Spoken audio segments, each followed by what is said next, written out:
Hey YouTubers, I'm Mr. Rembrandt and this is Mr. Rembrandt. So recently Jordan Peterson was on the Joe Rogan Podcast and we're going to react to a clip from that episode right now. The fastest way to make the planet sustainably green and ecologically viable is to make poor people as rich as possible, as fast as we possibly can. Because the thing about poor people is that, well, first of all, they're not resource efficient. They use a lot of resources to produce very, very little outcome. And so that's a problem. Slash and burn agriculture, for example. But even more importantly, when you're insecure on a day-to-day basis, you don't know where your next meal is coming from, you're not paying attention to the broader environment, that hated word, around you. And you can't even really worry about your children's future in some real sense because, like, no, you don't understand. Lunch is the future. We don't have lunch, we're hungry, and that goes on for like a month, we're dead. That's the future. So what happens, if you can get resources to the poorest section of the population, as soon as they get to the point where they have some hope of a genuine future, especially for their children, they immediately become concerned about broader environmental considerations. And then the attempt to make the environment habitable and sustainable, that comes up of its own accord at a grassroots level and spreads everywhere. And the evidence for that is clear. And so this is one of the things that really bothered me about COP26. So, and that was based in part on this. What is that? That was the big climate meeting in the UK just a few months ago. You know, the one where all the COVID rules were suspended so the important people could talk about important things.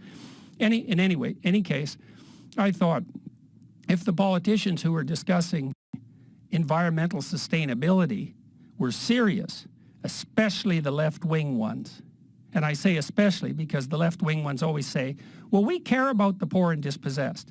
It's like, do you really? When push comes to shove, it's like, is it the environment or poor people? If your idea is that we have to limit growth to save the planet.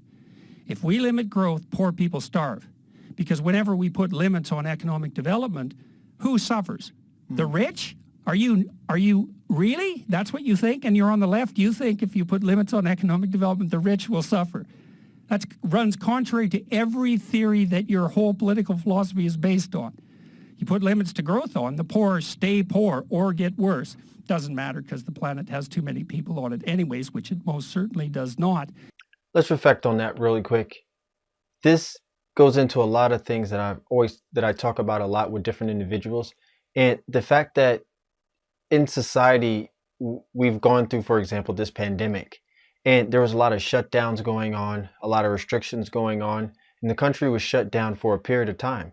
And there's still even some other countries right now, including Australia, which is pretty shut down and under a lot of restrictions and rules.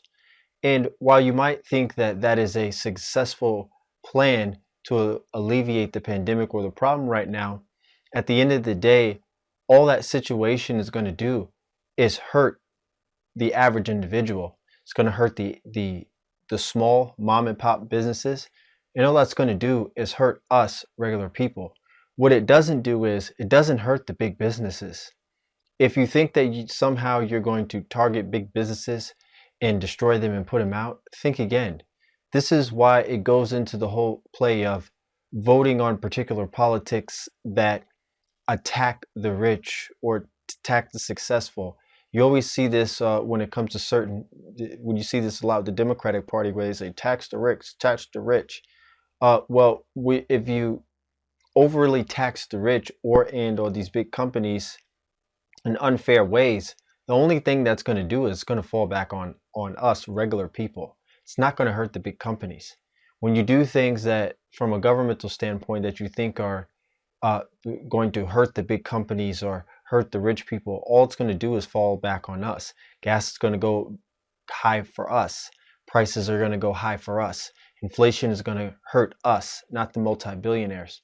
So at the end of the day, what you need to do, governmental style or us as a society, is figure out how to continue to bring people upward momentum from the bottom upward, from the middle upward, and even from the top upward. Because even as you might agree or disagree, the fact that highly successful people are creating things like electronics, innovating all different sorts of technological advancements, and creating cars, for example, that's not bad for us. That's good for us. So when you put in these plans to try to hurt them, it doesn't hurt them. It just hurts us. If you are serious about the environment and even vaguely concerned about poor people, all of your policies would be devoted to making the poor rich as fast as possible.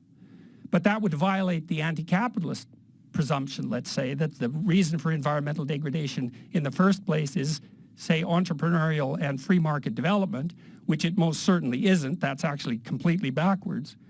Make poor people rich. So what should a COP26 been about? That's fairly straightforward.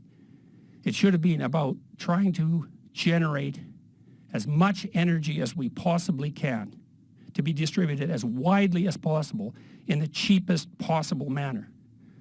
And what would that be, nuclear?